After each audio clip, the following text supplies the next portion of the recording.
Good afternoon, everyone. It's a pleasure to be here today along with my colleague, Todd Treslan. It's a great opportunity to talk to you about property assessment. And I respect you all coming out on a Sunday to listen about assessment. My wife really respects you more because you're listening to me talk about assessment. So we've got a very wide-ranging presentation. We're going to be talking about the basics of assessment. We're going to talk about some of the fundamentals in legislation, but we're also going to move into some more detailed explanation of what we do with 3 approaches to value and how we assess property. And towards the end, Todd is going to talk about preparations for the 2017 revaluation and specifically some assessment trends that you can expect. So I'll start off today talking about SUMA, who we are and what we do. We'll delve into the legislation a little bit. We'll talk about the 2 valuation standards that are in place in Saskatchewan to assess property, and we're going to review our assessment publications that we have. Then Todd's going to talk a little bit about the role of the assessor versus the assessment appraiser. We're going to talk about SUMA's property access protocols, the services that SUMA provides to its client municipalities, and then Todd will speak about the 3 approaches to value. Going to end off with some 2017 revaluation information to help you get ready for the next revaluation. And at the end, if you have any questions, we'd be happy to answer them. All right, SUMA's roles and responsibilities are set out in legislation. They're in the Assessment Management Agency Act. SUMA has 2 broad sets of responsibility. The first deals with governance of the property assessment system. And through that function, we're overseeing $160 billion in assessment, and that amounts to $1.73 billion in taxes. So it's a huge area, and it does supply over 50% of revenue to local municipalities. The type of work that we do within the governance area relates to the policies. So all the rules and procedures for assessing property in Saskatchewan go through SUMA and through our advisory committees where we talk to stakeholders to arrive at the approaches that we use to value property in Saskatchewan. Some other functions that SUMA provides, quality assurance, so that's the role confirmation process that you're familiar with. We also do primary and secondary audits. We have a provincial computer system, and that is being currently upgraded as part of our TI project. We offer communication services around assessment and a safety net for the province if an assessment service provider cannot fulfill their responsibilities. The second major area of responsibility for SUMA is our Assessment Services Division, and Todd is the Managing Director of that area. The types of functions that are provided by SUMA in this role is annual maintenance, general re-inspections of physical for all property, revaluation. So every 4 years, we update the value of every property in our jurisdictions, and support of value, which is for property appeal purposes and defending and supporting the values that we've come up with. So Todd's area provides assessment services to 761 out of 769 municipalities. So all but 8 municipalities are provided by SUMA, services for assessment. Just a couple other quick points about SUMA. We assess 832,000 properties. That includes 86,000 industrial properties. We have 151 permanent staff. Our budget is close to $17 million, but we have a $20.03 cost per property, which is the lowest in Canada. So that's a high level what SUMA, our roles and responsibilities, what they are. We're governed by a 7-person board of directors, and they are appointed by the province. Neil Hardy, many of you will know Neil. Representing SUMA, we have Wade Murray, who's here today, Al Heron. Representing SARM, we have John Wagner and Murray Purcell. And then the province appoints 2 members. We have Jim Angus representing the rural sector, and we have Myron Naffel representing the urban sector. So we have a very well-represented board, and our chief executive officer is Erwin Blank. So together with Erwin's leadership and our board, we have established strategic directions for 2014 through 2017. Those are quickly to establish a new stakeholder-supported funding model. and that's the fee per property for inspections that we've brought in just recently. We're looking to simplify, streamline, improve the efficiency and effectiveness of what we do. So we have continual business process improvements to get more efficient at the work that we're doing. And a big one is we're using policy, process, and technology changes together to radically increase our property inspections. And this refers to simplifying our valuation models. For residential, we're making some huge changes to simplify how we assess residential property.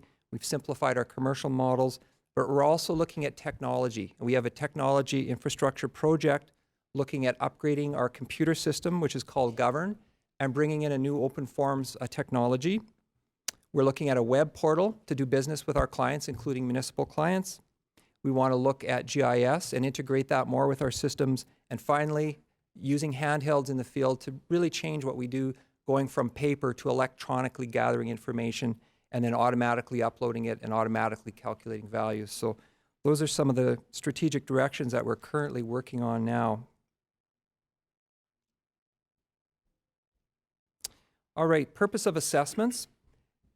It provides a financial foundation for local governments. So all the services that your municipality provides, such as police, firefighting, infrastructure such as streets, sewer, and water, recreation and libraries, of course, it's the base for funding those endeavors, and then the education system for kindergarten through grade 12. The main thing about property assessment is that it gives local government a predictable base for funding the work that you do, and it gives you autonomy in financing those types of things. So that's a bit of the background. Talking about assessment principles, for those of you that are experienced, that have been around a while, you'll know this. For some of the new administrators and folks in local governance, these are important principles in assessment, and they form the foundation of what we do. The first principle is ad valorem, and what that means in Latin is according to value. So the assessments that we derive are according to value, and we measure that using value in exchange. The goal of value in exchange is to derive a one-to-one value between property values and property assessments overall. So right at the very beginning, what we do isn't arbitrary. There's a fairness built into it, and an equity is sought after at the beginning. In terms of some very important assessment principles, if you know these, you'll have an advantage over most people in the province when it comes to discussing assessments or explaining them to ratepayers.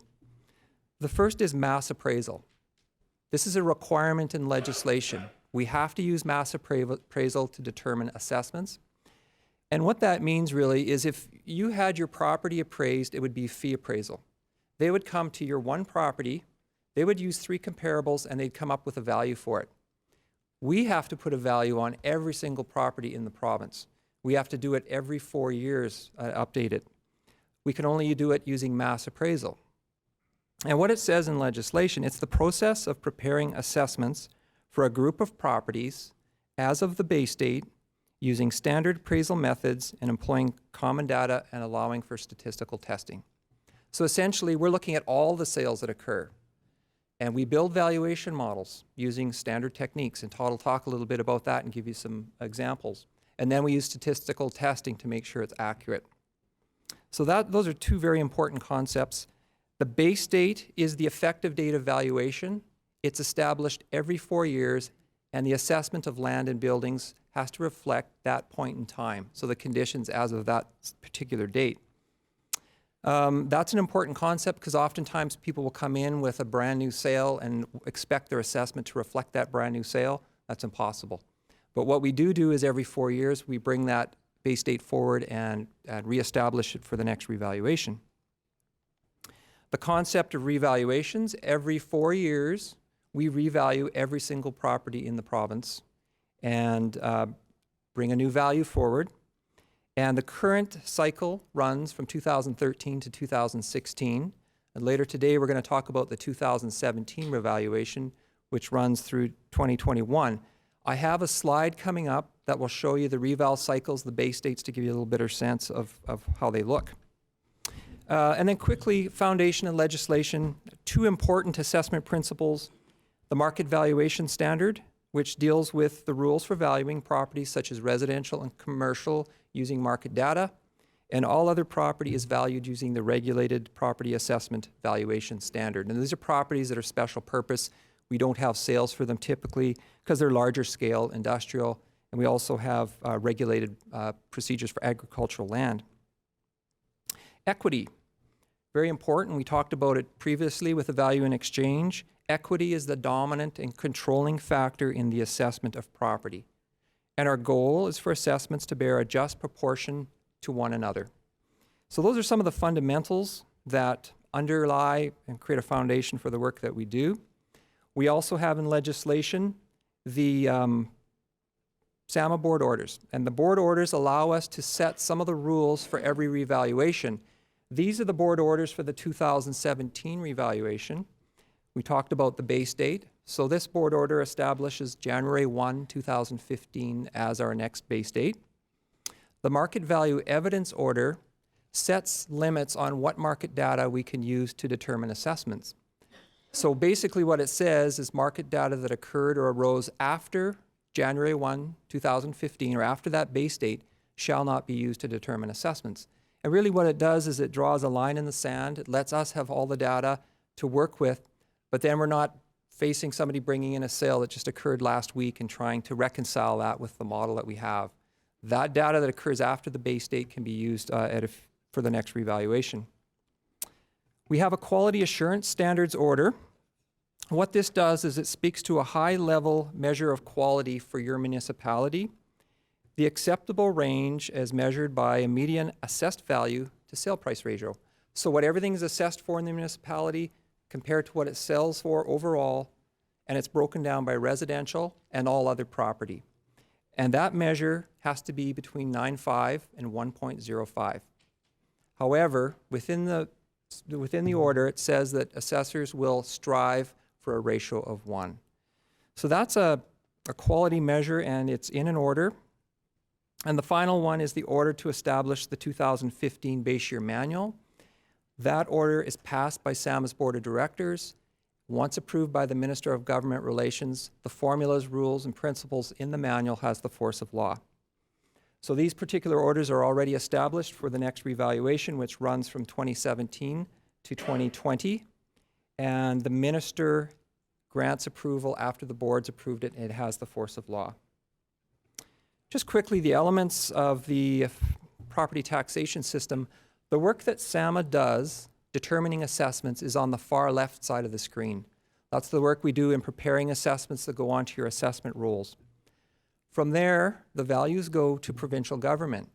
They're responsible for determining tax classes and percentages of value for every revaluation and exemptions. From there, they determine uniform educational mill rates. And then it's turned over to local municipalities. You're determining mill rates based on your revenue needs and tax tools. That results in property taxes payable. So the important thing to note is SAMA's role is confined to that first area, and we don't have authority beyond that.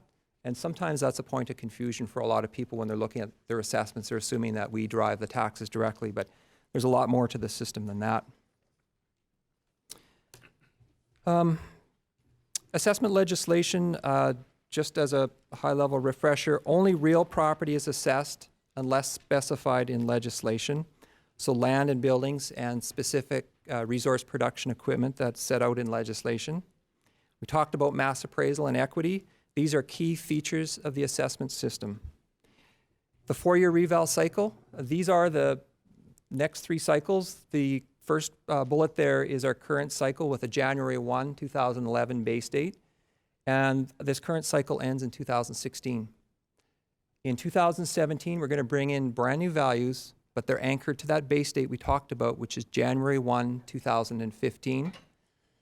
And those values will remain in place till 2021 when we move to the next base date with a January 1, 2019 base date. The important thing to know is when you have people coming in with their assessments in 2017, it may not reflect current conditions. In the past, we've seen markets increasing, and so the base date was always, the valuation was always a little bit less than current values. Now we're seeing some economic hardships. So your assessments that you provide in 2015 are 24 months in the past. And so there may be some issues there where property values have gone down. It'll be important that you can explain the base date, that it is a Jan 1, 2015 base date, but that it will be updated in 4 years, because we are on a 4-year cycle. Lastly, the two valuation standards. This is very important. This is in legislation. We have a regulated property assessment valuation standard and a market valuation standard. I'm going to talk to the market valuation standard in a minute, and I'll show you what it says in legislation. But starting with regulated property, the first group of property are defined in legislation. They are subject to regulated property assessments, and they're valued using the formulas, rules, and principles in the Saskatchewan Assessment Manual, which has the force of law. So we don't have any choice but to use what's set out in our manual. That property group includes heavy industrial property, resource production equipment, pipelines, railway, roadway, and agricultural land.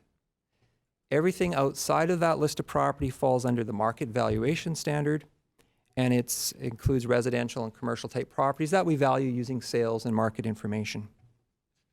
This is a look at our 2015 base year manual, and I brought a copy if anyone wants to have a look at it, refer to it.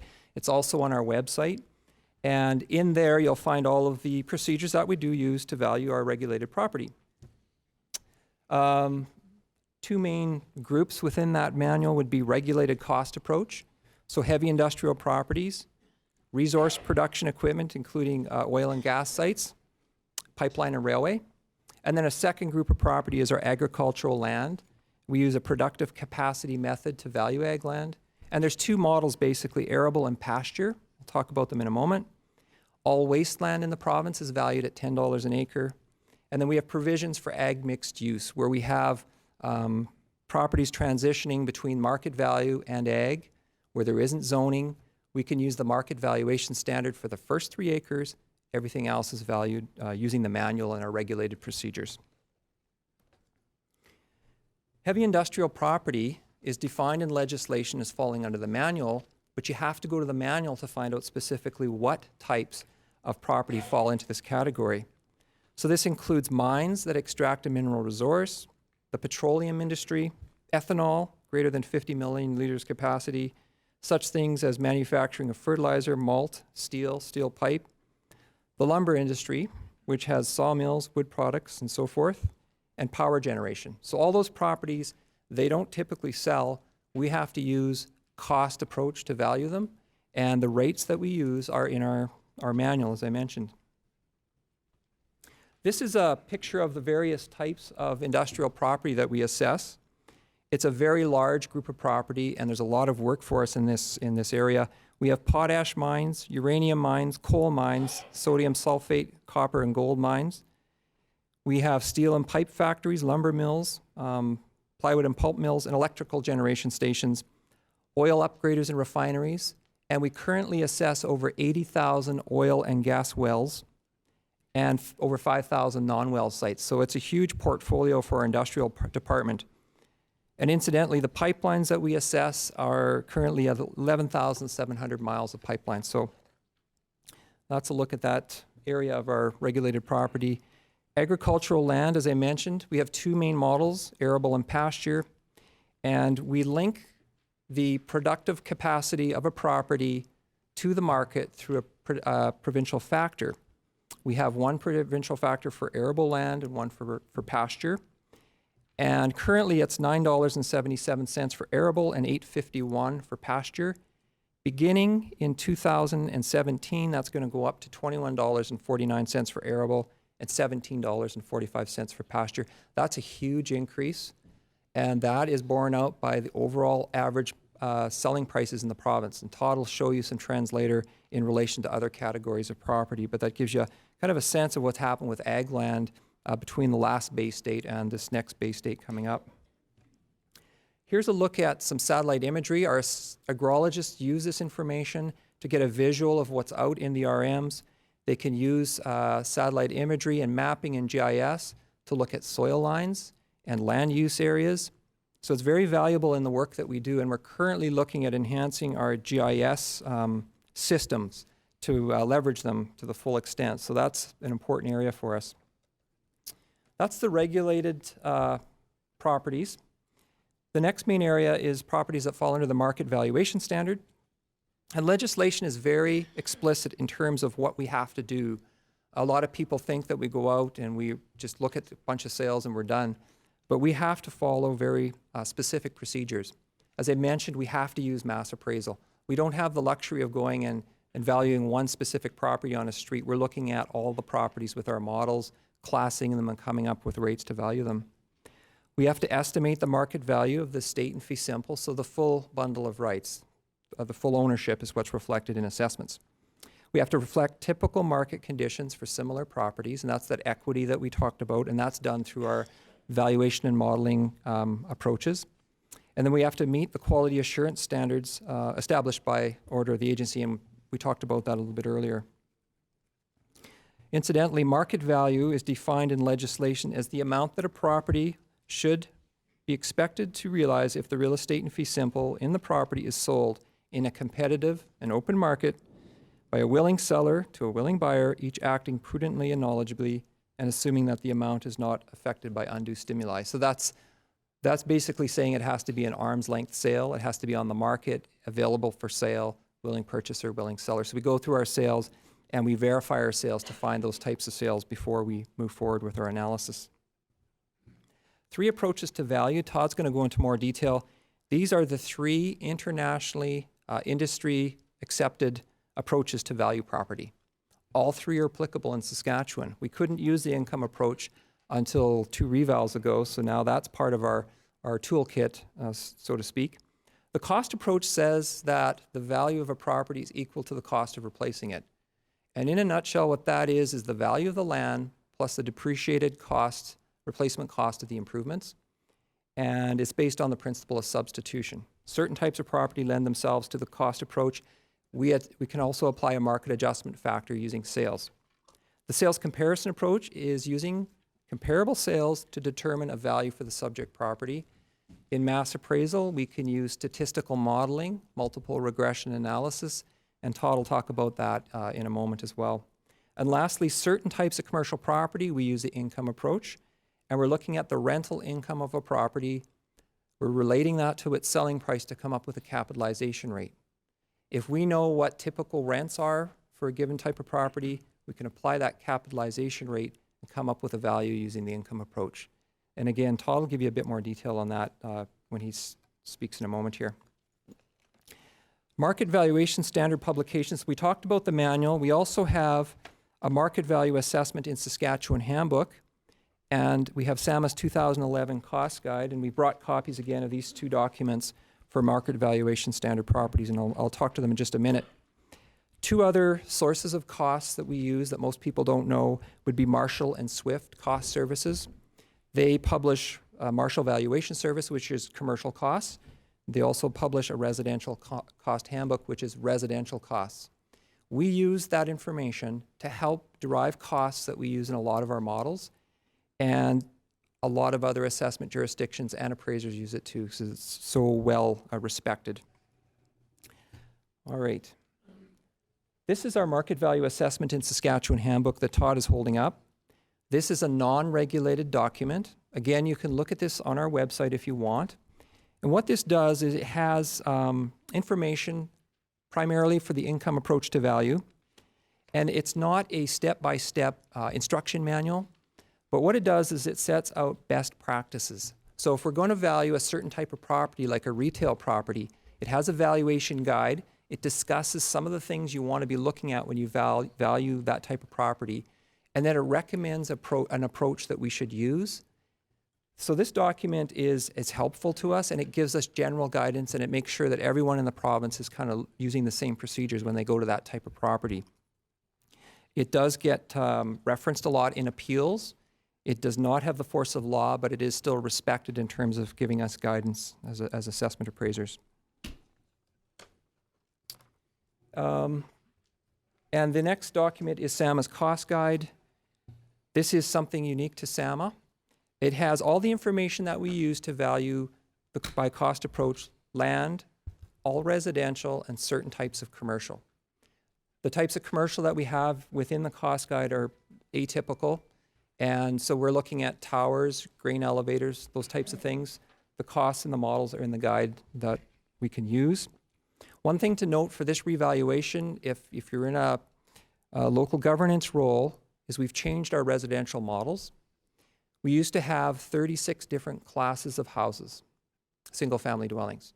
So it was a huge range of very difficult for an appraiser to say, this is an AB versus an A versus an A old, B old. There was too many choices. So what we did is we simplified the residential model to 7 qualities, and that matches what's in Marshall and Swift that I mentioned earlier. So we're realigning ourselves with the industry cost service manual. What it does is when we go out to a property, it's a heck of a lot easier to get an accurate and correct class on the residential property. And by doing that, we're going to have more accuracy, but it also makes it a lot quicker for the work that we do, more accurate. So that's the background on the policy, the governance, the legislation side of things, some of our assessment publications. If there's any questions, I'd be happy to answer them. And if not, towards the end, if something comes up, by all means, we'll try to answer it then. So that's my side of it, and I'll turn it over to Todd. Thank you, Shaun and Wade, and good afternoon, everyone. For those of you that maybe came in a little late, there's copies of the handouts over on the table by the water. Just in case you wanted, if you see people sitting around you that have copies, we handed most of them out before the session. So if you need a copy, there's some sitting on the counter there over by the water. So anyway, it's great to be here today. I see a lot of familiar faces. Being in the business for about 27 years, there's a lot of people here that I've worked with over the years. And then I always like to start out the conversation because I come from Beachy. That's where I grew up. How many people know where Beachy is? Good, good, good. How many have been there? Good. It's always good to have a few people that are from Beachy or have been there. So anyway, the thing I want to talk to you today about is what does Assessment Services Division do at SAMA, and that's the division that I look after. And some things I want to talk to you today about are role of the assessor and assessment appraiser, and I think that's very important because it can become confusing to ratepayers as to who does what. Okay, so I'll touch on that. SAMA's property access protocols. Nowadays we get a lot of questions about what gives you the right to be on my property, and so I'd like to go over how that's covered with our appraisers when we go on to property. Our services that we provide, Shaun touched on that. I'll go into that a little deeper. The 3 approaches to value, and that's the part where I'm going to kind of explain how our property evaluators come up with assessments. And Shaun alluded to some of the approaches that we use and build models. I'll go over some of those models and show you how we come up with our assessments. 2017 revaluation trends. We're only a year away from 2017, where we'll be rolling out new numbers to every property in the province. We've been busy modeling, getting our numbers ready as of the January 1st, 2015 base date. I've got some trends to show you and things to start thinking about as administration and councils as we move into 2017. Also, I'll talk about how we're going to roll out the numbers for the 2017 reval to our municipal clients, and then any questions at the end. So the role of the assessor versus the assessment appraiser. So a municipal assessor is the one that prepares the assessment roll, and that's typically the administration of the municipality. An administrator is typically the assessor, but we do some of the job for the assessor when we do evaluations, and I'll talk to that in a bit. The assessor's duty is to determine the tax class of a property. Is it residential? Is it commercial? Is it agricultural? Is it non-arable? That is the municipal assessor's duty by legislation. And also to determine the tax status. Is it taxable? Is it exempt? Is it provincial grant in lieu? That's the administrator or the assessor's role. When they put it out on their assessment roll, that's their duty to come up with that. SAMA's assessment appraisers, we establish, maintain, and undertake valuations for a client municipality. So we will actually do the work to come up with the value and hand that over to the assessor, who then puts it onto their assessment roll.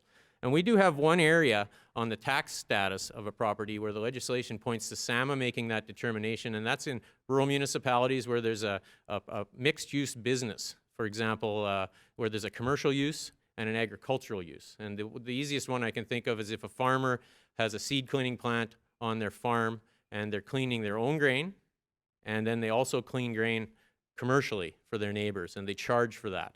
It's SAMA's role in those cases to prorate that assessment, because the portion that he's cleaning of his own grain is exempt. the portion that he's cleaning on a commercial enterprise is taxable. So that's where SAMA steps in that one instance on those types of businesses where there might be a prorating of taxable and exempt. SAMA's access protocols. So current legislation gives the right of entry to property to the assessment appraiser, and this right is used with great respect. The assessment appraiser needs to make reasonable requests at reasonable times and have identification. All of our appraisers, when they go out in the field, their vehicles are marked, they have ID on, so if there's any question, we can explain who we are with business cards. We don't want to surprise anyone. We go to the door, we knock. If there's no one there, we'll gather the information from outside and then we'll leave the property. If a property is marked no trespassing, we'll go to the yard site for permission. We'll go directly to the door. We'll knock on the door. If no one is home, then we will leave the property and we'll do our best estimate of the assessment as we can off the property. And we will not enter gated or secured property. So just to let you know, I just wanted to touch base on what our access protocols are.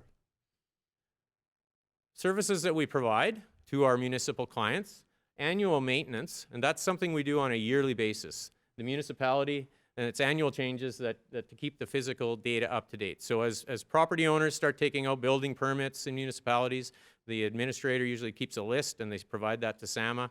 We'll go out typically in the, we'll be doing this anywhere from May till December, even leading into the next year, to produce values that the municipality can put on their assessment roll. So we do this on an ongoing basis year after year, and as long as the data is kept up that way, that's great. We also do re-inspections, and that's where we go into a municipality and do all the properties in that municipality. And often we do find things that have been missed over the years. Not everyone takes out a building permit. Some municipalities don't have a permitting system. This is one area in the last number of years where we fell a bit behind, where we've got busy with revaluations, supportive value, maintenance. We had a couple really good years in Saskatchewan with a lot of growth, thinking back 2-3 years ago. We've noticed a tapering off in growth. This year our maintenance lists are down about 20 to 25%, mainly because the economy is kind of slowing down, and we're noticing in different areas of the province less building going on, less subdivisions happening. But re-inspections is something that we're starting to do more of, and as Shaun mentioned, we're working on changing our policy, like simplifying our cost models, working on technology to hopefully have our appraisers out spending more time doing inspections. Because we do find when we go out to, say, an urban municipality, we had looked at a business case and we figured we were probably finding about 2% taxable assessment when we go in and do the inspection on the whole municipality. And some of our other jurisdictions we're finding more than that. So we know there's things out there that haven't got picked up over the years, so we're working hard to try and get to that. Revaluations, as Shaun mentioned, every 4 years we do a revaluation. And sometimes there's confusion on that. People think that because that new number comes out every 4 years, that means we've looked at the property. What we've done, we've recalibrated our model. So we're using the data we have on that property and we're updating the value. So that's what a revaluation is. It's an updating of value once every 4 years. And then that number holds for 4 years unless there's a change made to the property through maintenance or if we do a reinspection within that time frame. So just to clear up that a bit. Supportive value, we provide that service to our municipal clients as well.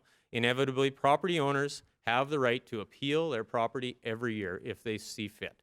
And that's fine. And usually what happens, they'll talk to us first, and sometimes we can alleviate an appeal. Or if they feel they still have an error on their property, they can appeal their property assessment. So we can do a thing called an agreement to adjust.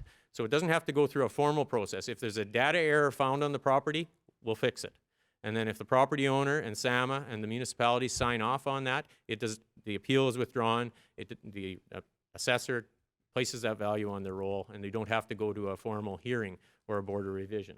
If we feel that we can't come to an agreement on a value, then we'll go to a board of revision where the property owner will make their case and we'll make our case, and then a local board of revision will make a decision. If from the results of the board of revision someone doesn't like the decision, either party can take it to the next level of appeal, which would be the Saskatchewan Municipal Board. And the Saskatchewan Municipal Board is there to look at all the aspects that was before the board of revision and make a decision in that case. On very rare cases, something can go to the Court of Appeal or a Queen's Bench Court. That is an option, but typically the Saskatchewan Municipal Board is the last level of appeal for property assessments in the province. SAMA regions, so this is sort of how we're set up in our assessment services division. We have offices in Saskatoon, North Battleford, Regina, the City of Moose Jaw, Weyburn, Melfort, Yorkton, and Swift Current. So we have appraisers in each of those offices, and we fan out and do the assessments in the rural or urban municipalities that are our clients in those jurisdictions. So that just sort of gives you an idea where things fit. So 8 regional offices. Shaun talked to you about the market valuation standard, and so this is where I want to explain how we come up with the values on property. And there's 3 accepted approaches to value. There's the cost approach, the sales comparison approach, and the property income rental approach. So the way I think of these things, these are tools in an appraiser's toolbox to help them come up with a value on a property. The key ingredient here is sales. We need sales data because we're on a market value assessment system. So we need sales to come up with what was the value of property as of that base date. So for example, right now, the assessments are based on a January 1st, 2011 base date. So when we rolled those numbers out in 2013, that's what they were based on. So it's very important to have good sales and lots of sales. The more the better. And so once we've identified that, we'll build models because certain properties sell and quite a few other properties don't sell. But our job is to put a value on every property. So we need to build a model to value the unsold properties with. We know what the ones sold for that did sell, so we'll use those to come up with that model to value a property that hasn't sold. That property maybe hasn't sold in 30, 40, 50 years. We still have to value it as of the base date. So I'm just going to go through the cost approach just to start with. So the first thing we have to look at is average selling prices for land. And as I mentioned before, sales are a key thing. So we get sales every week in our client municipalities from Information Services Corporation, and we go through we actually go through and we verify sales. We want to remove the non-arm's length sales. So if I buy a property from my dad, we're looking for common names, things like that, probably a non-arm's length sale. So that's not a sale that we would typically use in our analysis. If I bought a property from any of you in this room, it would probably be an arm's length transaction. We're not related. You're probably trying to get the best amount for your property. I'm trying to get the best deal I am. We'll agree at a price, and that's an arm's length transaction. There's no motivation there. So that's what we like to get down to is what were the arm's length transaction across the whole province, and that's what we like to start with when we're doing analysis. So, and that's for all 3 approaches. You need those sales. The sales can be used in all 3 approaches. So on land valuation, we look to the average selling prices of land in that neighborhood, and as of the applicable base date. So we're trying to value things for this revaluation that we're in right now as of January 1st, 2011. We couldn't use sales after that date, so we had to look at sales leading up to that date and tried to value it as of that date. So for non-agricultural land valuation, we'll take those arm's length sales, we'll collect them, and we'll verify them. Then we determine the units of comparison. So that could be, how's the land selling in this neighborhood? Is it on a rate per square foot basis, an acreage basis, a front foot basis? So we establish that through the sales. We'll then identify neighborhoods, say in a resort area, is there a lakefront and a back row area? In an urban municipality, is there a neighborhood that's newer in one end of town that the lots are selling for more or less? And we need to identify that because we're trying to come up with what those properties were worth, the land was worth, as of the base date. And we'll determine our base land rates, where we'll select a median based on sales in the neighborhood. What was the typical lot selling for at that time as of the base date? So a little exercise here. I've taken 5 sales where we've verified the sales. We know what the sale prices were. We know what the parcel size is in this neighborhood, and we've determined we're going to come up with a rate per square foot. So as you can see, sale number 1 sold for $15,000, and it was a 10,000 square foot lot. $1.50 per square foot is what it sold for. We do that for all 5 sales. As you can see, the 5th sale sold for $8,500. It was a little smaller lot, 7,500 square feet. It sold for $1.13 a square foot. So even though there's a difference, they all sold around the same time. So what we do is we array the sales from around the base date, and what we're looking for is the median sale price per square foot. It kind of takes the highs and the lows. You know, the individual that paid $1.50 per square foot maybe paid a little more than they should have. The person that paid $1.13 per square foot maybe got a bit of a deal. So we like to look at the median or the midpoint. So in this example, we're selecting a median rate of $1.30 per square foot, which is the median on that basis on that sales list. Then we like to test that. We apply it back. We apply our $1.30 a square foot back to those sales, And so, for example, the first sale, we know it was 10,000 square feet, so that would generate an assessed value of 13,000 on that lot. Even though we know they paid 15,000. We calculate an assessment to sales ratio, and it's 0.86, which tells us that our assessment is about 14% below what the individual paid on that one transaction. But we do that with each of the transactions. And then we array those assessment to sales ratios, and what we're looking for is the median, and we want the median to be 1, or as close to 1 as possible, which means that on average, our assessments have a 1-to-1 relationship with the selling prices in that sample. So as you can see here, our median is 1, and that's what we're targeting. So that's on land. So if we just have vacant land, that's how we establish our rates for vacant lots in a neighborhood, using sales from that area, and we'll come up with a value as of the base date. Now, of course, we have lots of properties that have buildings on them. So improvements, we need to come up with a value for the improvements. And so our replacement cost new is determined from SAMA's 2011 cost guide, as I showed you before and I held up when Shaun was talking, for residential and selected commercial, or Marshall Valuation Service for commercial. So our appraisers go out, and if you think of it that you've bought a property and you need to go insure it. So you go to your insurance agent, and the first question they'll ask you is, okay, well, how big is this property that you bought? Is it a house? Yeah, it's a house. How big is it? Is it a 1-story or a 2-story? Is there a basement? How big is the basement? Is the basement finished? How much of the basement is finished? And so all those questions, and you've probably all been through this if you've insured a property, and they want to know what's on the property. What type of a heating system does this house have? Does it have air conditioning? Is there a fireplace? Is there more than one fireplace? How many plumbing units does the house have?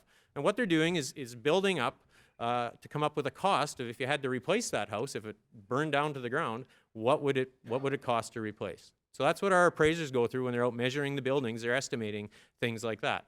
Other things they look at are, is there a garage on the property? How big is the garage? Is it an attached or a detached garage?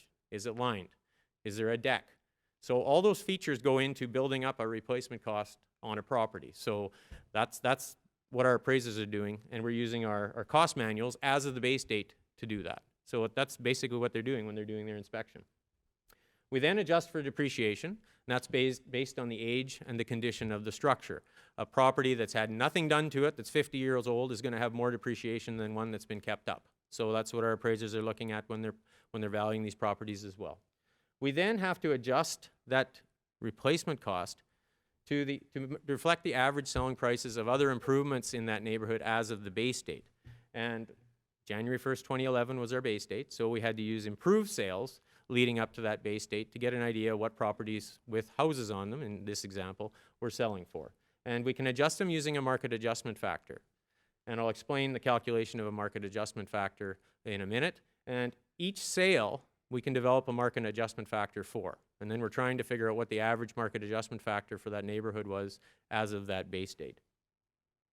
So I'm going to use an example. Say we have a residence with a replacement cost new of $125,000. We feel there's about 20% depreciation. So that leaves us what we call a replacement cost new, less depreciation of $100,000. We then can calculate, and I talked about the market adjustment factor before. So we needed that number to be able to calculate this. So a MAF is calculated for each sale in the neighborhood. And then just like we did in the land, we array those MAFs, highest to lowest, and look for a median market adjustment factor. So to calculate a market adjustment factor, you need a selling price for land and buildings. So we have that. We've verified arm's length sales. We know what those improved properties sold for. We then also know what the land was worth because we've done a separate analysis to see what land is worth in that neighborhood. So we remove that land value that we've calculated from the total sale price. So that leaves us with what was left in that sale price for the buildings. Okay? Then we've estimated what the replacement cost new less depreciation of those buildings was. So it's a calculation at the bottom there. You take your total sale price, in this example of $100,000. We know that the land is worth $20,000, so you're left with $80,000. We know in this example that our RCNLD is $100,000. So that leaves us with a MAF of 0.8. So basically what that means is that as of the base date, when someone bought that property, they paid 80% of the depreciated cost for the buildings. So another way to think about it is if they'd have built a brand new house on January 1st, 2011, and they'd have sold it that same day, they would have got $80,000 for it.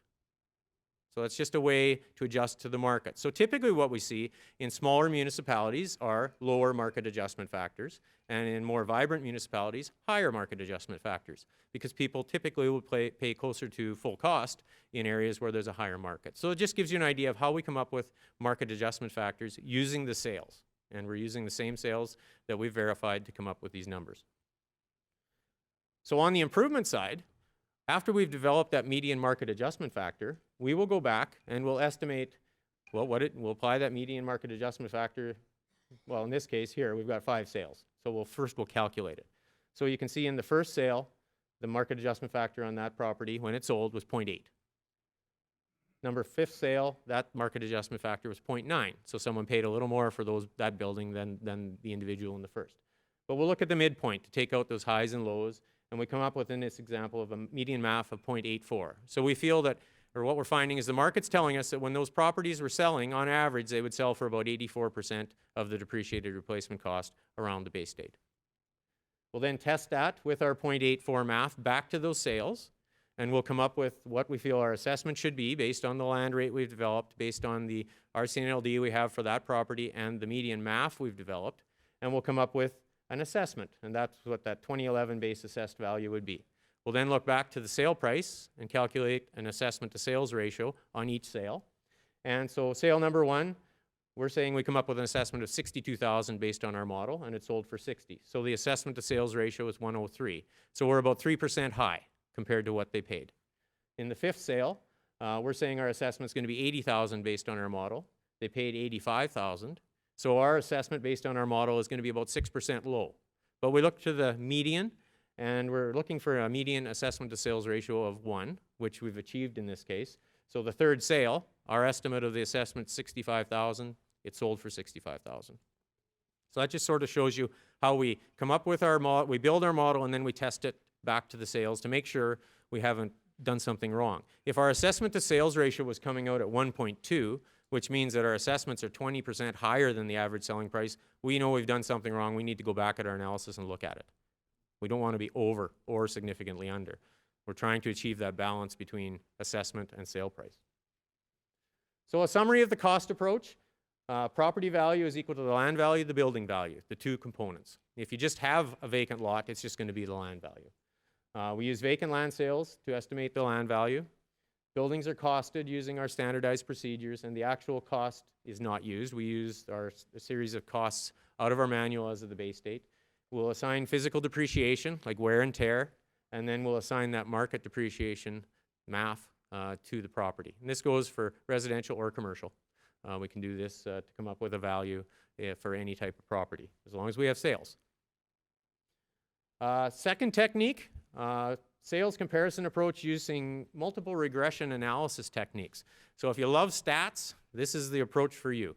We would use the same sales, but it's a different technique to build that model that I was talking about before.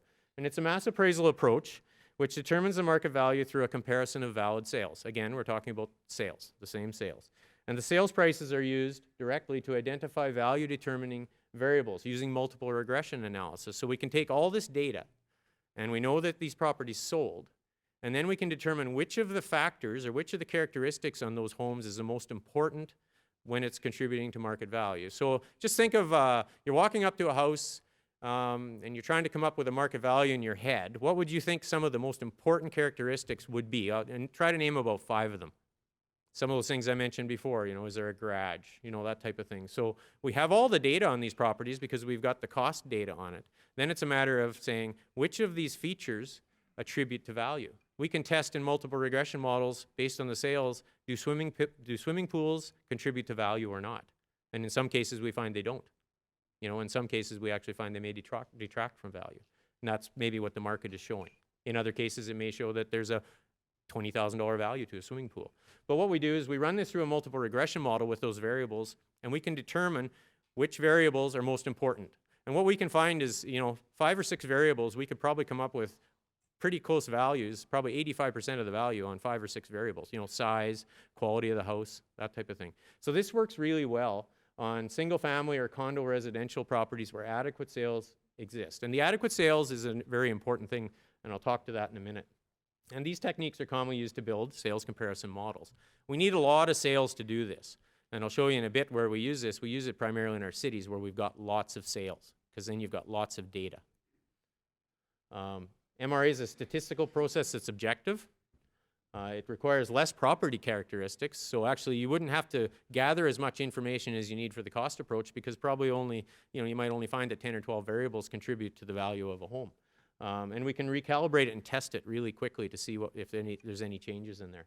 And there's 3 types of MRA models. There's additive, multiplicative, and hybrid. If you're having trouble getting to sleep some night, just get a stats book and read through how to do those 3 approaches, and you will fall asleep, no problem. And when properly specified and calibrated, all types achieve acceptable results. And so what we use is more of like a hybrid structure model. So the assessed value, again, it's the land value and the improvement value. And the land value considers the lot size and is adjusted for neighborhoods, land servicing, location factors. And this is all found, we determine how much those things attribute to the value based on the sale price. And on the improvement side, living area, the main area, the basement, the finished basement, various interior features, even like I was mentioning on the cost approach. Fireplaces, air conditioning, garage, deck, porch, and we adjust them. We can do that and see if there's neighborhood adjustments for that based on the sales. Construction type, quality, condition, depreciation. So the more data you can have, you can model and come up with very acceptable results.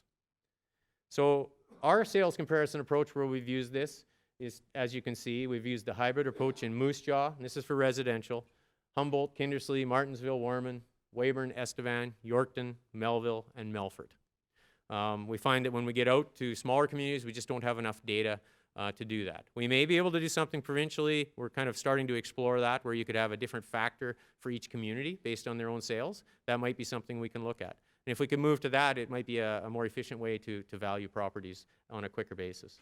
Also, we use a multiplicative model, and for example, Moose Jaw condos, that's what we use there, and on provincial high-rise and low-rise apartment condos. So we do them using the sales comparison approach. Because condos, there's characteristics, square footage, location, is there a parking spot, that type of thing. It's fairly easy to model condos based on sales information and characteristics. The third approach, the property income rental approach. So this is another approach that our appraisers can use to value property. It's one of 3 internationally accepted methods of valuing property, and it's the primary approach used for rental or income producing properties. So what type of properties do you think would lend itself to being valued using the income approach? Rental properties of, people rent warehouses, people rent retail, people rent office buildings. So if we have data, we can apply this approach. And I'll show you where we've applied this approach in a little bit here. And it's used in other mass appraisal jurisdictions. It only considers the property or rental income. It does not consider the owner's personal income. And this is when someone hears income, they think, well, they're talking about my business income or they're talking about my personal income. It's not that. It's picture 2 warehouses in an area of a community, and I own one and Shaun owns one. And in one warehouse, there's a business there that's generating $3 million a year in sales, and in the other warehouse, there's a business generating $1 million a year in sales. 2 different businesses, but the buildings are identical. But Shaun and I both rent them for $20 a square foot per year. That's what we're looking at when we're generating the value for these properties, is the rental income of the building or that property. And then we look at the expenses on that property. And if we have sales of those properties, we can develop very accurate assessments because we'll build an income model. We're not looking at the business income of those whatever they're generating there. We're looking at the income that the owners are getting through the rental of that building. So that's just to dispel a bit of that. We're not after an owner's income when we're doing the income approach. And it's based on the principle of anticipation, and purchasers of an income property pay a sale price now to receive future benefits or a rental income stream. And it accounts for the return on the investment expected by typical purchasers of income-producing properties. And I think the important thing I want to point out here is it's the primary approach used by industry. As the valuator, the appraiser, undertakes the same analysis as buyers and sellers of income-producing properties. So for example, if someone's going to buy an apartment building, they're probably just not walking up to it and saying, oh, I like to look at that apartment building, I think I'll buy it. What they're doing is they're looking at, okay, how many suites are in this apartment building? How old is it? How much rent could I make off each suite, the types of suites? What type of return do I want on this investment? and they'll go through that whole exercise. What are my property tax, what are the expenses on this property? And they'll go through that whole thing when they're buying a property. Whereas people, when they're buying a residential house, they're just mainly looking at the characteristics they want and what they get for it. So income producing properties, we can build models on them if we have the data for them. And you'll hear words like capitalization rate. Shaun mentioned this. So what we do with income producing properties, we look to see what they're renting for and what the expenses are to get down to a net operating income for that property. And then we'll divide that, if we have a sale price, by the sale price, and we can come up with what's called a capitalization rate. So in this example, if a building had a $10,000 a year net operating income and it sold for $100,000 in our base period, we can come up with a cap rate of 10% on that specific sale. Just like we did on those MAF sales on residential, we'll calculate a cap rate on each of those improved commercial properties that sold. And then what we can do is array those cap rates, pick the median, and we know that's what the cap rate would be to apply to that type of a building that didn't sell. We've built a model. On the effective gross income multiplier, and this is where your apartments come into play. This is typically what happens there. The gross income of the apartment building, less the vacancy and collection loss, so there's some things we deduct from that. And we gather this information from the owners of the properties. So what we can do is calculate an effective gross income multiplier. So if we have a sale price of an apartment building, and we can calculate an effective gross income on that property, we can come up with a gross income multiplier. So it's pretty simple math, actually. If it sold for $350,000, and we know that it has a $50,000 a year effective gross income, we come up with an effective gross income multiplier on that sale of that apartment of 7. So what we can do now is, if Shaun owns an apartment building next door that he's owned for 30 years, if we know what Shaun's renting it for and what his expenses are, we can basically apply our model at whatever his gross income is times 7, and we can value his property. Even though it hasn't sold for 30 years, we can put a value on it based on what properties did sell in that marketplace. So it's another way to come up with value. And like I say, this is a technique that our appraisers can use, but you can value apartment buildings using the cost approach, sales comparison approach, or the income approach. What your common thing is your sales. Where we've applied the income approach in SUMA jurisdictions is on our multi-residential. Majority of apartments in all of our jurisdictions, works very well for that. Accommodations, we've applied it to hotels and motels located in a city. Shopping malls, regional and community enclosed malls, province-wide. Malls rent space. So you know how much they're renting for an area where there's a shop. You can calculate that on a mall. And if you have other mall sales, you can come up with an assessment or a cap rate. General commercial, we've applied to retail, office, warehouse, etc. in our Moose Jaw area, Yorkton, Estevan, Weyburn, and respective RMs. And you might say, well, why don't you apply it everywhere? You need to have the data to apply the income approach. So these are markets where we have a lot of rental data and sales, and this is a technique we can use. So if we don't have the rental data, or it's a lot of owner occupied, as we found in smaller communities, we typically default to the cost approach. So it gives you an idea of how our appraisers can come up with values, 3 different tools in their toolbox to come up with values. 2017, I thought I'd touch base now as we're moving into the reval next year. And what I've got is some graphics, and on the second handout that you got, and because it looks very small up on the screen, but I thought at least if you have it in your hands and you're kind of seeing what I'm talking about to see what the numbers and the shifts are.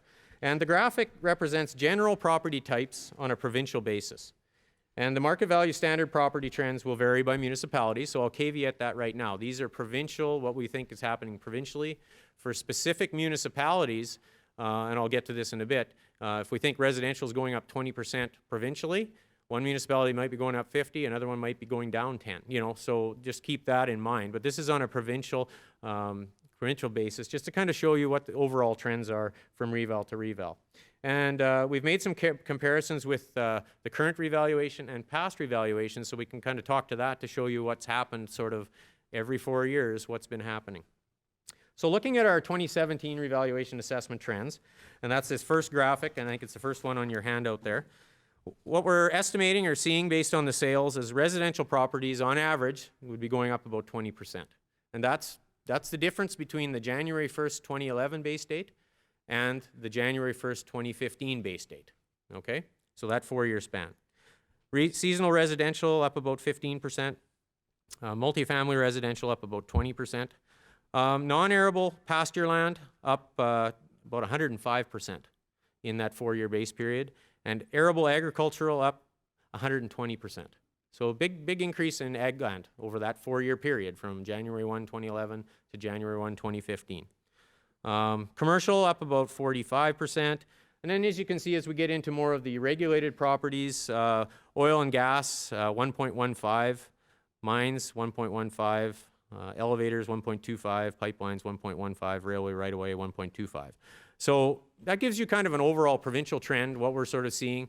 And our appraisers have been working over the last year to develop those new numbers based on the January 1st, 2015 base date. We're going through a process right now in our computer systems of valuing all those properties with the new market models, and then we'll be applying those numbers to them in our new database, and then we'll be delivering those values to government relations for their tax modeling, and then ultimately, and I'll touch on this in a bit, to you as our clients. So you can start looking at the numbers relative to your municipality on a property by property basis in around the May-June timeframe this year. If we move to the second slide, and I know it's a little bit busy, but it's interesting when you look at the bars reval to reval. So the light blue on the left is the multiples that were occurring for the 2009 revaluation. And then the darker blue is what occurred in the 2013 revaluation, that 4-year base period. And then the green is what our estimated 2017 multiples are. So as you can see, back in 2009, the biggest increases were on seasonal residential. It was up about 65% in that reval year. And oil and gas was up 75% in that year. And residential was 24%. Agricultural was around 15 or for non-arable and 109 for arable. So that was in 2009. So when we moved ahead to the 2013 reval, and we saw different tax classes shifting different ways on a provincial basis. And as you can see, the residential, seasonal residential, and multifamily residential was up about 1.9 to 2 times. There was a bigger shift in that 4-year base period to those types of properties. Arable ag land was up about 47%. Pasture was up about 44%. Commercial was up about 57% at that period of time. And you can kind of see how that flows through. Oil and gas had dropped back down to more of about a 15% increase. Now, as we move through to the 2017 trends, what we're seeing is that, our residential is kind of hanging in that 20% increase, and then we see the bigger increase on our arable land and our pasture land. That seems to be where there's been more of a change in value in the last 4-year base period. Commercial up about 45%. So it gives you an idea of where things have kind of been going from that January 1st, 2011 to January 1st, 2015. But even looking back to these 3 revals, different sectors move within the province different times. One would argue that maybe residential took the big increase in 2013 and ag land is now catching up. Revaluation delivery. One of the things we have to get the numbers ready for is to give our preliminary values to government relations by April 1st, 2016. That's a hard date in legislation. They need those numbers so they can start looking at the overall changes, and we give them a property by property value of all of our client municipalities, and so do the other service providers, the cities that SUMA doesn't look after. Those numbers go to government relations as well. So they can start modeling and looking at, on a provincial basis, do they need to do anything with their provincial tax policy. We'll deliver our preliminary values to our client municipalities after we're done our maintenance in that May to June timeframe. And that's when we'll be rolling out property by property numbers and trends within your municipality so that you can look at them and we can start talking with you guys about them.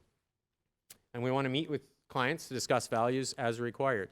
So what we're kind of talking about now is warming you up to, when you get these numbers, we really want to get you engaged in looking at them and look at the shifts in your community. And if something looks funny, let's talk. Because I'd sooner change something this year when we can deal with it, as opposed to when the rolls open next year and then we're into appeals. It's a lot easier to look at things this year and make tweaks to the assessments if we need to. So how many in here are administrators?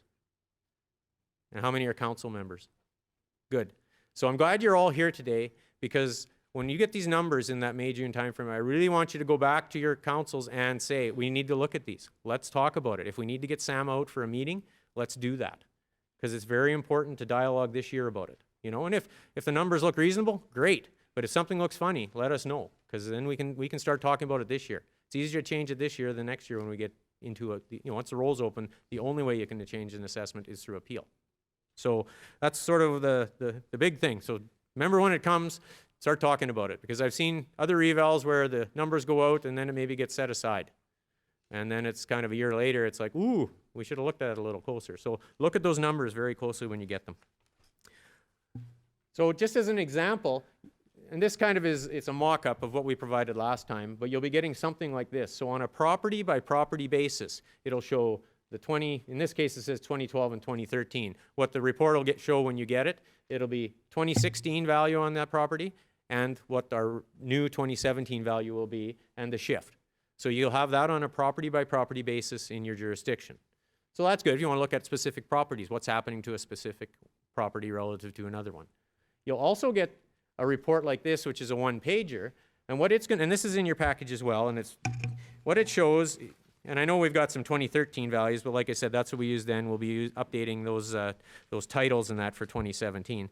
It'll show what happened in your municipality in each tax class on an assessed value basis. That's before the percentages of value are applied. So overall shifts. So in this example here, as we can see, commercial and industrial, the municipal trend in this jurisdiction was 28% up.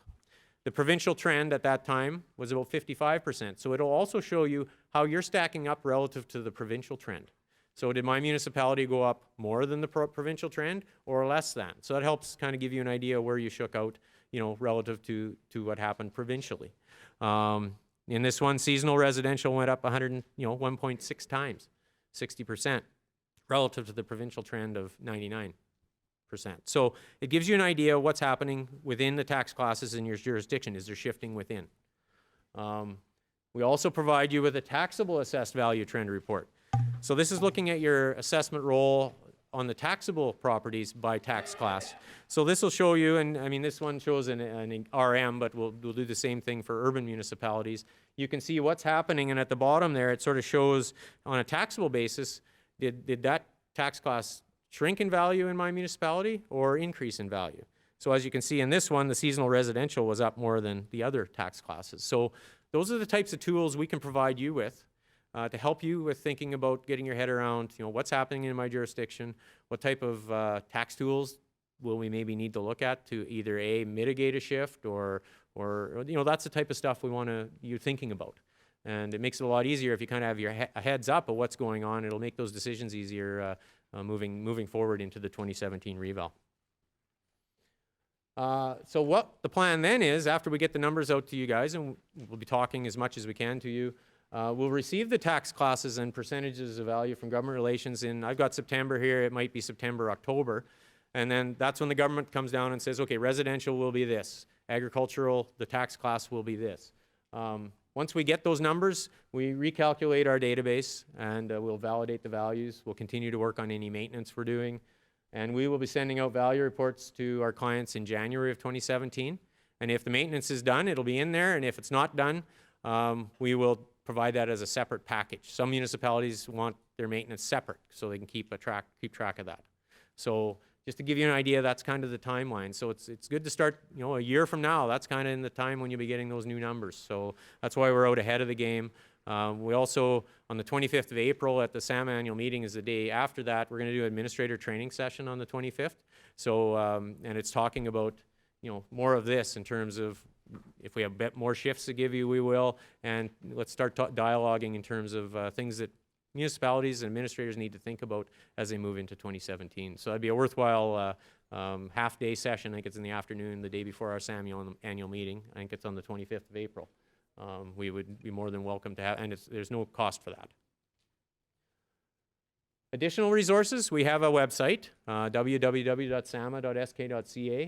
We have the online manuals that Shaun was talking to you about, handbooks, frequently asked questions, so if you need to steer ratepayers to those, or if you guys want to go to that as well. And we also have a website called SamaView. That's where you can go online and actually look up assessments on properties of any of our client municipalities. And if there's a map search, so you can, if you don't know the specific property, if you know where it is, you can go click on it and it'll give you assessment information on each property.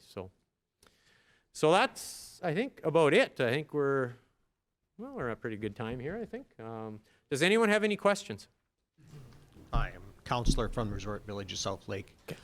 I was just wondering, like, you're going every 4 years for your assessments, and it seems to be almost too far apart to be consistent, because now what you're going to do is you're going to nail property assessment as the January 1st, 2015. And we've already seen kind of a slump in property values now. So hopefully, I don't want to lose my shirt on my property, but what I'm saying is there not a way that you can do it closer? Like, instead, because you get such wide swings, you know, you show the jumps and stuff where, you know, where you compared agricultural land all of a sudden caught up to residential.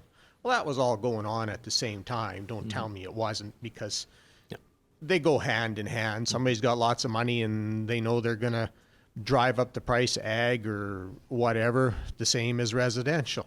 So you get too much fluctuation. Is there any way you can shorten that? Like, I don't know, with computers nowadays, there must be some way to smoothen that out. Yeah, I guess I could, maybe Shaun has a bit on the policy side, but I know that's come up in the past a couple times. Can we shorten the reval cycle? And I think at the end of the discussions and all that, it's kind of like there hasn't been a big appetite to shorten it the last couple times that it's been looked at. There'd be a cost to that. You know, it would cost probably a little more to generate these values on a 2-year cycle, or some jurisdictions are in a 1-year cycle. Some jurisdictions have went from a 2-year cycle and then flipped back to a 4-year cycle because they found that administratively it was more efficient to do it that way. So I guess that just the simple answer is, I guess it would be a matter of, you know, talking to, you know, your counterparts at SUMA and or SARM would be, you know, ultimately the reval cycle is legislated at 4 years right now. Hi, Lee Atkinson, Prince Albert. There was a couple of things, and I'm not that overly familiar. The one was about depreciation. I think the indicator was 20%. I mean, how was that arrived at? Yeah, well, because that's a question from residents. You know, how was the depreciation arrived at? And I have no idea. yeah. So what we look at in our cost guide, we can actually look at the age of the structure, and then we can see, okay, if it was a 1960 house and it's had nothing done to it, you know, we have a schedule of tables that if it's we would consider that average condition, you know, or maybe even below average, and then that would give us a rate of depreciation. If someone has put in new windows, you know, new shingles, new furnace, sure, you know, they've totally gutted the kitchen and they put a new kitchen in, then we can look at adjusting that up to, say, a good or a above average condition, and then that number would be less depreciation. All right. So it's looked at depending on the Sure. condition of each one. As some rationale. Yeah. That makes sense. The other point was, and I have two other questions. One being, what's considered a neighborhood? Is there you know, what is that reference? Mm-hmm. A neighborhood sort of is like, okay, think of an area where if we can look at plot sales on the map and see that things are selling in a similar fashion, ideally that would be a neighborhood. You know, similar geographic, it might be separated by, think of a resort community where you'll have lakefront and a back row. Sure. Typically there's a difference in value, so we would consider different neighborhoods there. But you know, we let the sales kind of show us where the different neighborhoods are. Okay, it's not defined by a certain number of properties or No, any of that no. nature. And the third question I have, relative to the last one about value, certainly, and I don't know whether it's indicative of most urban municipalities, certainly older areas of our city, single-family dwellings become rental properties, sometimes multiple unit rental properties. And was there ever, or is there any consideration to a value approach there rather than considering them a residential single-family dwelling, when in reality they're not? Yeah, I guess typically, and it depends on the jurisdiction of where is that happening, what are they, you know, their zoning considerations and that type of thing. I just see a progression that in some cases we have almost entire blocks that become rental properties for a long duration, and again, you wonder whether it would be wiser to evaluate those properties on that sort of income approach rather than as a single-family dwelling. You'd have to have the data to come up with, to build a model for it, right? Thank you. Yeah. No, good questions. Thank you.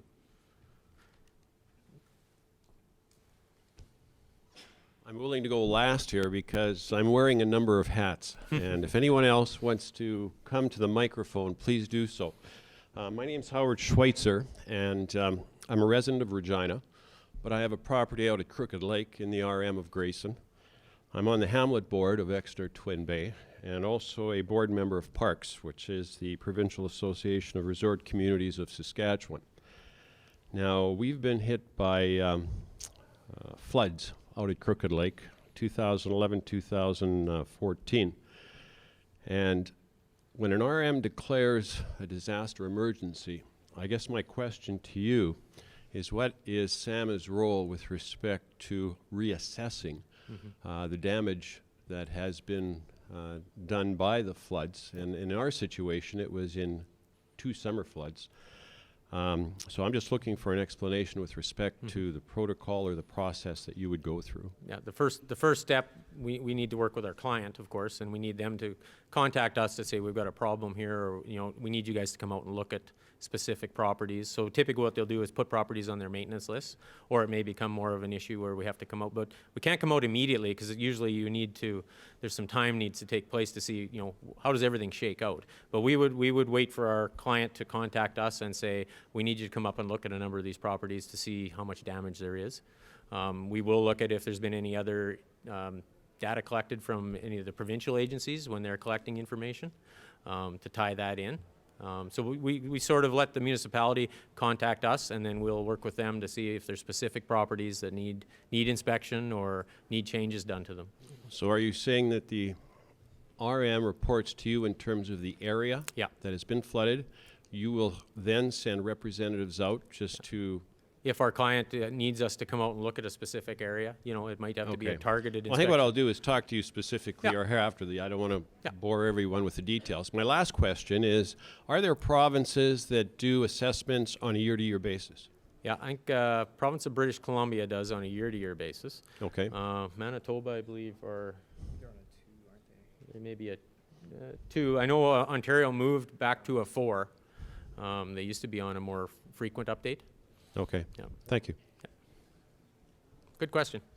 Don Olson, the town of Sturgis. Just referring to your figures, you indicated a 20% increase in residential assessments. On a provincial base. On a provincial. Yeah. So the way I read that, then, if I sit down with my administrator and tell her that if we leave the mill rate the same as it is now, we can expect a 20% increase in revenue from our residential property tax base? If you left everything the same, I guess there would be an increase, right? If the mill rate stayed the same. That's the way it would But stay. just beware that, Sturgis might have went up 30 or might have went up 10. When you get those numbers in May, June, have a look at that, and you can, because that's, I guess it should be, a lot of people say it should be revenue neutral, right? So then if things went up 20%, does the mill rate come down 20% to compensate, right? Yeah, I know, but usually things don't usually work that way. But but yeah, I know. Okay. But that's, exactly. And that's why we want to talk about this now, because it'll help you guys make those decisions. Yeah. Hi, Matt Noble, City of Moose Jaw. Just a couple comments. First one, I had some experience in BC, and the 1-year cycle doesn't really produce better results. Not everybody's happy with that. There isn't really a happy medium, but it stands to reason if you've got a 4-year cycle, you've got a better chance to smooth out the bumps. If you have a 1-year cycle, you can really have some, it doesn't allow people the time to adjust to what's happening in their particular rate classes. With respect to the previous comment, all assessments are assessments. They are considered to be revenue neutral. For councillors who are here, you have to consider what it costs to serve the various classes. You set a revenue requirement, and then you, once you have the revenue requirement, you work backwards to set the mill rate so that the assessment is really just the base on which you allocate the costs. It would be unfair just because property values went up for residential. If it's not costing you more to serve residential, you shouldn't raise their taxes 20%. And typically, we don't do that. Anyway, I think that's all I had to say. Thanks. Thank you.